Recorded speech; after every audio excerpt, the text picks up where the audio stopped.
പകർപ്പിൻ്റെ ഇതിൽ ഞാൻ പറയല്ലേ, ഇതിൽ ഒളിച്ചു വെക്കേണ്ട ഒരു കാര്യമില്ല. 3 കാര്യമാണ്. അവർ തന്നെ പറഞ്ഞല്ലോ 3 കാര്യമാണുള്ളതെന്നുള്ളത്. അവർ തന്നെ പറഞ്ഞു ഈ 3 കാര്യമുള്ളൂ. ഞാൻ പറഞ്ഞു അത് വക്കീലിൻ്റെ ഓഫീസിൽ നിന്നോട്ടെ എന്ന് പറഞ്ഞു. രാത്രി എനിക്ക് കമ്മ്യൂണിക്കേഷൻ വരുന്നത്, അതൊന്ന് അങ്ങോട്ട് കൊടുത്തേക്കണം. ഞാൻ പറഞ്ഞു എൻ്റെ പിയനോട് പറഞ്ഞു അതൊന്ന് അങ്ങോട്ട് കൊടുത്തേക്കെന്നും പറഞ്ഞു. അത്രേ ഉള്ളൂ. അവർക്ക് ഇനി കോപ്പി വേണം, ഇനി കൊടുക്കും ചെയ്യാം. അതിനൊന്നും പ്രശ്നമുള്ള കാര്യമില്ല. ഇതൊന്നും അത്ര പ്രശ്നമുള്ള കാര്യമല്ല. കെ പി സി പ്രസിഡന്റ് ഞാൻ പറഞ്ഞില്ല, ഇതിന് ചുമതലപ്പെടുത്തിയത് 2 ആളുകളെ, എന്നെയും AP അനിൽകുമാറും. ഞാനും AP അനിൽകുമാറും ഈ കാര്യത്തിൽ പരസ്പര ധാരണയോടുകൂടി ഞങ്ങൾ ഉണ്ടാക്കിയിരിക്കുന്ന കാര്യമാണ്. KPC പ്രസിഡന്റ് പറഞ്ഞത് ഈ എഗ്രിമെൻറ്റിൻ്റെ വാലിഡിറ്റി സംബന്ധിച്ച കാര്യമാണ് പറഞ്ഞത്. അങ്ങനെ എഗ്രിമെൻ്റ് ഉണ്ടെങ്കിൽ തന്നെ ഇറ്റ് ഈസ് വോയിഡ് എബിനിഷ്യോ എന്നാണ് പറഞ്ഞത്. അങ്ങനത്തെ ഒരു ഇത് ധാരണ നിലനിൽക്കുക. പക്ഷേ ആ ലീഗൽ ആസ്പെക്റ്റിനപ്പുറം മനുഷ്യത്വപരമായിട്ടുള്ളൊരു കാര്യമുണ്ട്. അതിനാണ് നമ്മൾ ഇമ്പോർട്ടൻസ് കൊടുക്കുന്നത്. പാർട്ടി നേതൃത്വത്തിന് അറിയില്ല. പിന്നെ AP അനിൽകുമാറൊക്കെ പാർട്ടി വർക്കിംഗ് പ്രസിഡന്റും പ്രധാന നേതാക്കന്മാരല്ലേ, അറിയാത്ത എന്താ പ്രശ്നം? അല്ല, KPC പ്രസിഡന്റ് എഗ്രിമെൻ്റ് ഉണ്ടെങ്കിലും ആ എഗ്രിമെൻ്റ് നിലനിൽക്കില്ല എന്നുള്ള ലീഗൽ പോയിന്റും കാര്യങ്ങളും പറഞ്ഞതുമായിട്ട് ബന്ധപ്പെട്ടാണ്.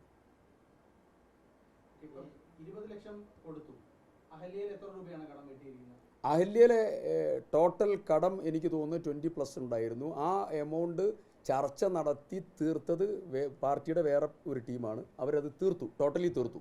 അത് ഇവരുടെ ഈ കുട്ടിയുടെ സിബിൽ സ്കോർ അടക്കം ക്രാഷ് ചെയ്യാതെയാണ് തീർത്തു കൊടുത്തത്. അത് എത്രയെന്നുള്ളത് എനിക്ക് പൂർണ്ണതല്ല. അത് പാർട്ടി അന്ന് ടേക്കപ്പ് ചെയ്താ അതിൻ്റെ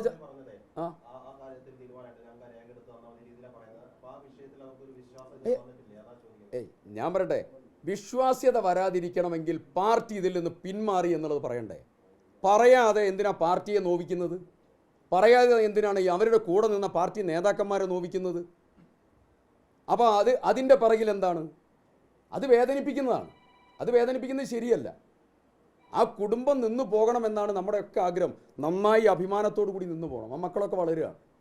നമുക്കൊക്കെ അവരോട് വലിയ സെൻറ്റിമെൻറ്റ്സ് ഉണ്ട്. നമുക്കൊക്കെ മക്കളും കുടുംബവും ഇല്ലേ? ആ കുടുംബം മുന്നോട്ട് പോകണ്ടേ? ആ കുടുംബത്തിൻ്റെ കൂടെയാണ്, അവരുടെ വികാരത്തിൻ്റെ കൂടെയാണ്. അതുകൊണ്ടാണല്ലോ ഇങ്ങനെ സ്റ്റെപ്പ് പാർട്ടി എടുത്തത്. തർക്കമില്ലല്ലോ.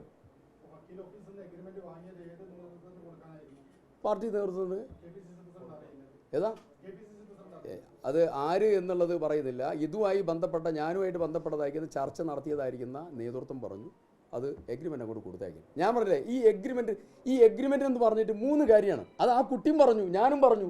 എഗ്രിമെൻറ്റിൽ 3 കാര്യം. എഗ്രിമെൻറ്റിൽ ഒരു വിഷയമില്ല. എഗ്രിമെൻ്റ് കോപ്പി വേണമെങ്കിൽ കൊടുക്കും ചെയ്യാൻ, നീ വാങ്ങി കൊടുക്കുക. അതിലെന്താ പ്രശ്നം? അതൊരു ഘടകമല്ല. നമ്മൾ വയലേറ്റ് ചെയ്തിട്ടുണ്ടെങ്കിൽ ഇതിൽ നിന്ന് പുറകോട്ട് പോകും എന്ന് പറഞ്ഞാലാണ് പ്രശ്നമുള്ളത്. ഇല്ലില്ല. ഞാൻ വളരെ കൃത്യമായി പറയാം. എഗ്രിമെൻറ്റിൻ്റെ കോപ്പിയോ കാര്യങ്ങളോ അതിൻ്റെ ഒന്നും ആവശ്യമില്ല. അത് നിങ്ങൾക്കുള്ളതായിരിക്കുന്ന ഒരു ഉറപ്പിന് വേണ്ടി നമ്മൾ ഉണ്ടാക്കിയതായിരിക്കുന്ന ഒരു കാര്യമാണ്. അത് അവിടെ നിന്നോട്ടെ എന്നാ പറഞ്ഞത്. ഏതാ? ഞാൻ തന്നെയാണ് അവരോട് പറഞ്ഞത്. ഞാനത് എനിക്കെന്തിനാ മറച്ചു വെക്കുന്നത്? ഞാൻ തന്നെയാണ് അവരോട് പറഞ്ഞത് ഇത് നിങ്ങൾക്ക് വേണ്ടിയിട്ടുള്ളൊരു ഉറപ്പാണ്. ആ ഉറപ്പ് ബോധ്യപ്പെടുത്താൻ വേണ്ടിയാണ് ഈ എഗ്രിമെൻ്റ് ഉണ്ടായി. എഗ്രിമെൻറ്റിൽ പ്രയാസമില്ലല്ലോ, പ്രശ്നമില്ലല്ലോ. എഗ്രിമെൻറ്റിൽ 3 കാര്യമാണ് പറഞ്ഞത്. ആ 3 കാര്യത്തിൽ നിന്ന് നമ്മളാരും പുറകോട്ട് പോയിട്ടില്ല. പാർട്ടി പുറകോട്ട് പോയോ? ഏതാ? ചില ഞാൻ പറയാം, ആദ്യത്തെ 2 കാര്യത്തിനും സമയം വൈകിട്ടുണ്ട്. സമയം വൈകിയ സത്യമാണ്. ഞങ്ങളിതിനെ മറച്ചു വെക്കുന്നത്. ആദ്യത്തെ 2 കാര്യത്തിനും സമയം വൈകിയ അത് പണം അറേഞ്ച് ചെയ്ത് കൊടുക്കുന്നതിനുള്ളതായിരിക്കുന്ന ചില ബുദ്ധിമുട്ട് കൊണ്ട് സമയം വൈകി പോയിട്ടുണ്ട്. അത്രയേ ഉള്ളൂ. അത് ഞങ്ങൾക്ക് എന്തായാലും ഒളിച്ചു വെക്കുന്നത്. ആദ്യം പറഞ്ഞ 2 കാര്യം പൂർത്തിയാക്കിയിട്ടുണ്ട്. 3ാമത് പറഞ്ഞ കാര്യം പൂർത്തിയാക്കും എന്ന് അവരോട് പറഞ്ഞു എന്നത് മാത്രമല്ല, അത് ബാങ്കും പാർട്ടിയും തമ്മിൽ ഡിസ്കഷൻ നടന്ന് ഞങ്ങൾ ടേക്ക് ഓവർ ചെയ്തു എന്നും പറഞ്ഞ കേസാണ്. ഏതാ? അതിൻ്റെ പൂർണ്ണ കാര്യങ്ങൾ ഞങ്ങൾ ചർച്ച ചെയ്തിട്ടില്ല. അല്ല, ഇപ്പോൾ 3 കാര്യത്തിൽ പാർട്ടി ഏറ്റെടുത്തു. ആ 3 കാര്യത്തിൽ 2 കാര്യം പൂർത്തിയാക്കി. 1 പെൻഡിങ് ഉള്ള സമയത്താണ് ഇപ്പോൾ ഈ അവസാനത്തെ വിഷയം മുഴുവൻ ഉണ്ടായിട്ടുള്ളത്. ഇതിൽ പാർട്ടി എന്ന രീതിയിൽ പാർട്ടി ഒരാളെയും ചതിച്ചിട്ടില്ല, ചതിക്കാൻ വേണ്ടി ആലോചിച്ചിട്ടില്ല. അങ്ങനെ ഒരു ധാരണ പരത്തുന്നത് ഉചിതമല്ല. പാർട്ടി ആ കുടുംബത്തിൻ്റെ കൂടെ വളരെ കൃത്യമായി നിലപാട് സ്വീകരിച്ച് എല്ലാ കാര്യത്തിലും, ഹോസ്പിറ്റലായ സമയത്ത്, മറ്റുള്ള കാര്യത്തിൽ, ഇതൊന്നും പറയാൻ വിചാരിച്ചല്ല. ഞാൻ നിങ്ങളോട് ആരോടെങ്കിലും പറഞ്ഞു. ഇപ്പോൾ എൻ്റെ ഓഫീസ് ആക്രമിച്ച പശ്ചാത്തലത്തിൽ മാത്രമാണ് ഇത് പറയേണ്ടി വന്നത്. അത് ഞാൻ പറയില്ല. നമുക്കൊക്കെ സ്വകാര്യമായിട്ടുള്ള എന്തൊക്കെ വേദനകളുണ്ടോ പലർക്കും, ആ വേദനകളെല്ലാം വിളിച്ചു പറയാനുള്ളതല്ല. അതിൽ വളരെ കൃത്യമായിട്ടുള്ള ബോധ്യമുണ്ട്.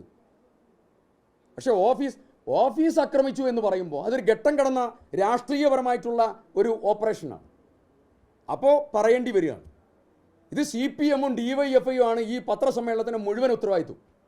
അവരാണിത് പറയിപ്പിച്ചതും വഷളാക്കുന്നതും.